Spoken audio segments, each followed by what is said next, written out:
Vipassana is not, strictly speaking, a Buddhist sect, so much as it is a practice. The word Vipassana is from the Pali language, a liturgical language that originated in ancient India and is used by Theravada Buddhists to pass down scripture, commentary, ritual, and so on. It means insight and has been an important aspect of Buddhist meditation for millennia, usually being paired with samatha, which means concentration. Samatha Vipassana, or in Sanskrit, as used by Mahayanists, shamatha Vipassana, is the practice of first mastering concentration, blocking out distracting thoughts, and perfecting stamina, then perfecting insight, using that concentration to learn about the nature of your mind and the universe. Oftentimes, however, when you hear the word Vipassana in isolation, it's referring to a specific movement surrounding a specific form of Vipassana meditation, which emerged from the context of 19th and 20th century Burmese Theravada Buddhism. To understand the Vipassana movement, first, we need to understand something called Buddhist modernism, an intersectarian phenomenon we'll be encountering a lot in this series. To understand Buddhist modernism, we need to learn a little bit about the British Empire and broader European imperialism. So, when the British incorporated Burma/Myanmar into their empire, meditation wasn't a major aspect of the daily lives of most Burmese Buddhist lay people, or even most Buddhist monks. In the Theravada world of Southeast Asia, religiosity at that time predominantly took the form of Theravada esotericism, which is also on this grid, 3 points downward, marked as Boran Kamatana. Okay? So when the British arrived in Southeast Asia, they denigrated the religious practices they found there as superstitious and backwards.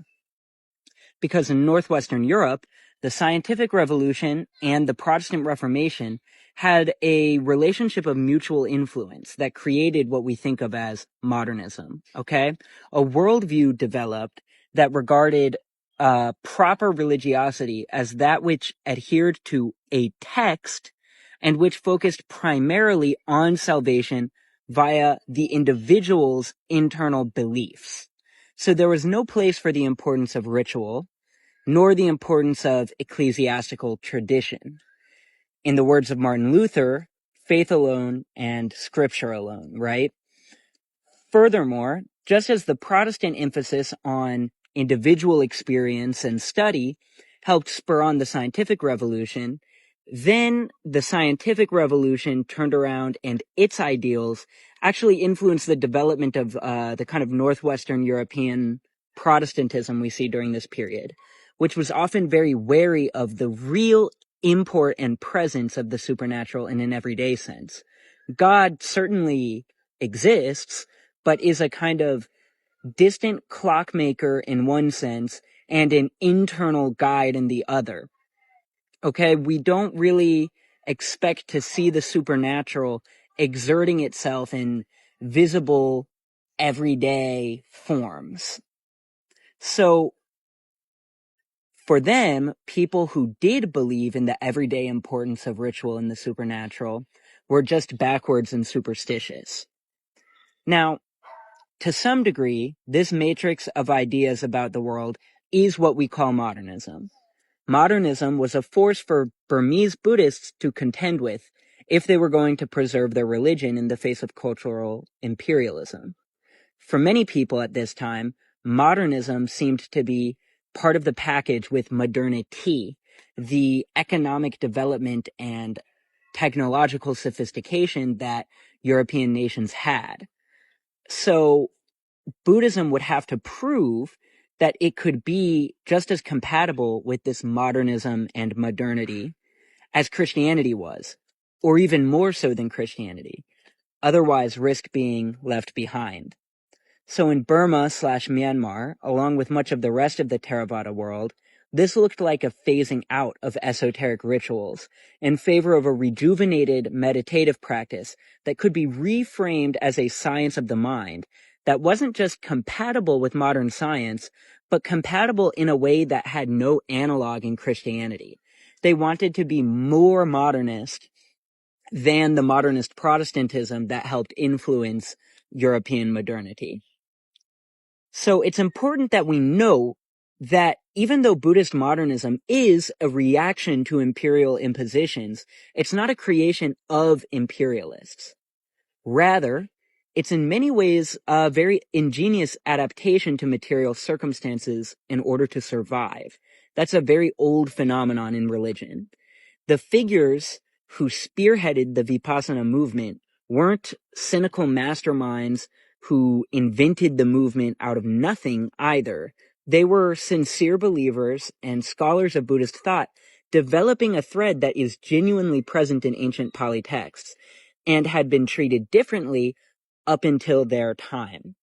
Okay, it's important that we remember the figures who produced Buddhist modernism had agency.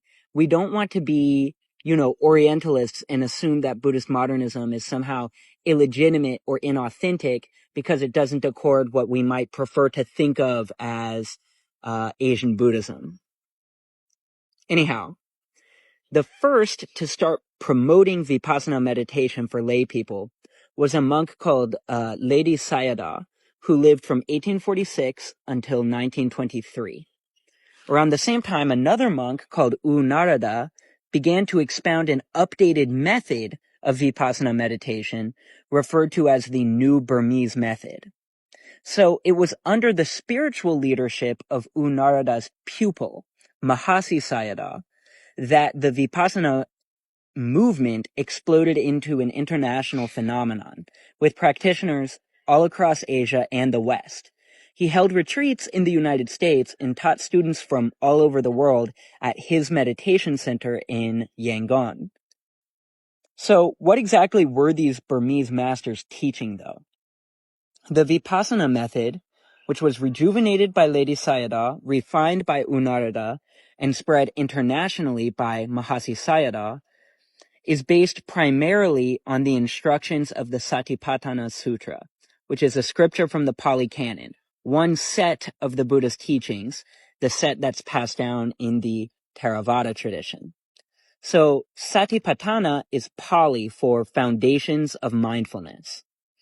The sutta states that there are 4 foundations of mindfulness that a practitioner of meditation should move through, sometimes, but not necessarily sequentially. Okay, taking time to dwell on each. Now, in this case, samatha, the aforementioned practice of concentration, develops perfectly in tandem with vipassana or insight. They aren't two separate things. Okay, the first foundation is the body. For example, the meditator could take as their object of focus the breath. This practice is called anapanasati, which is arguably the most popular and accessible element of vipassana meditation. That's why the wojak I have here is taking a deep breath in front of some ancient Burmese Buddhist architecture. Also included under the foundation of the body are the postures and positions used by the meditator, reflecting on the repulsiveness of various parts of the body, the blood and guts and sweat and excrement that fills it, is also another aspect of the first foundation, designed to help the practitioner practice equanimity and non-attachment. One may also take as their object the 4 classical elements of earth, water, fire, and air. Finally, under the body foundation, there are charnel ground practices.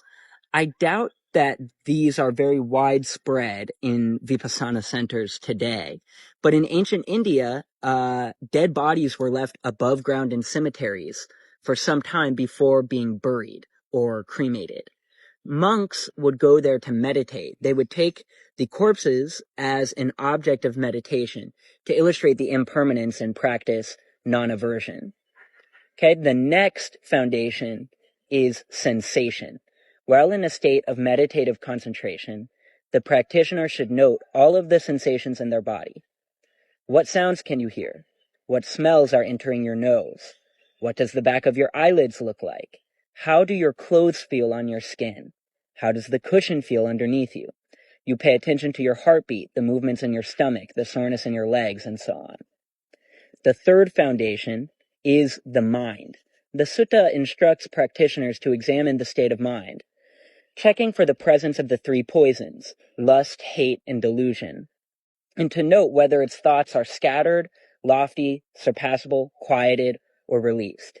This part is a little bit confusing. The way that I have usually been taught this foundation in Theravada temples has been to just take note of all of the thoughts entering your head. Be aware of them. Okay? Lastly, the fourth and final foundation of mindfulness is Dhamma. That's the Pali word for the Sanskrit dharma, which you're probably more familiar with. Dhamma, in this case, refers to the Buddhist teachings. Here, the meditator takes as their object of contemplation Buddhist teachings, such as the Four Noble Truths and the Three Marks of Existence. Now, obviously, this video can't serve as a replacement for the instructions in the sutta itself, nor the further explanation and guidance offered in the writings of Vipassana masters. But now you should have a vague idea of what Vipassana is all about. Spreading out from Burma/Myanmar, figures like S.N. Gunka, Jack Kornfield, Sharon Salzberg, Deepa Ma, and Tara Brach gained renown teaching Vipassana. It's easy to find Vipassana centers all around the world. Sometimes they use the word Vipassana in the name, but other times they just use the English term, the English translation, insight meditation. The now nearly ubiquitous practice of mindfulness is not identical to Vipassana, but borrows heavily from it. Theravada Buddhism, which is the origin of the Vipassana movement, is staunchly gradualist, and Vipassana as a method requires constant practice and advancement over time across the four foundations to be useful, at least usually. That's why I've placed it at the extreme gradualist end. The teachings of Vipassana are open to anyone and can be understood fairly clearly even with little context, often presented by Buddhist teachers as even a potentially secular practice. And for that reason, I've placed it at the extremely exoteric end. I hope you feel like you learned something today, and come back next time to hear about the Buddhist charitable organization, Tzu Chi.